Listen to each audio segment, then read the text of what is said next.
firepower of the battleships, and their destructive range would have increased substantially.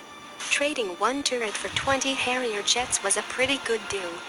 Add the Tomahawks and their ability to strike with precision at 1,000 miles, and the improvements looked even better. The resulting warship would have equaled the firepower of a Nimitz-class supercarrier. But as before, the Iowa's inherent inefficiencies worked against them.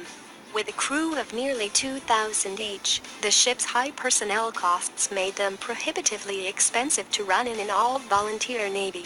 Harrier jets could already be carried by the Tarawa-class landing ships, and missile silos were proliferating across the fleet.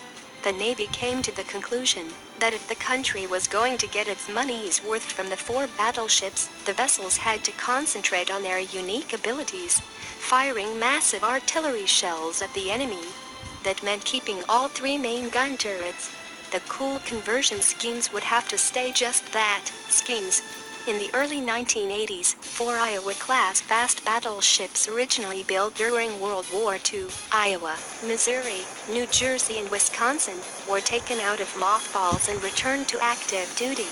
Nearly 900 feet long and displacing close to 60,000 tons, the battle wagons could fire a 9-gun broadside sending 18 tons of steel and explosives hurtling towards their targets.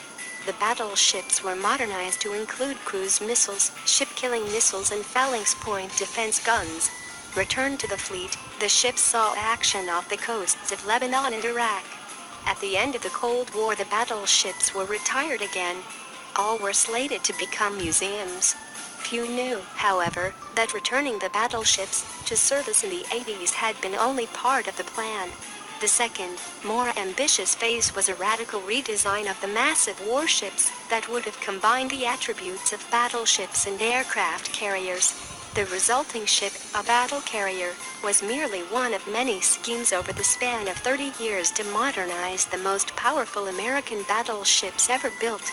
The various proposals, all of them nixed, had the World War II-era ships carrying hundreds of U.S. Marines or launching Harrier jump jets, or even firing atomic projectiles.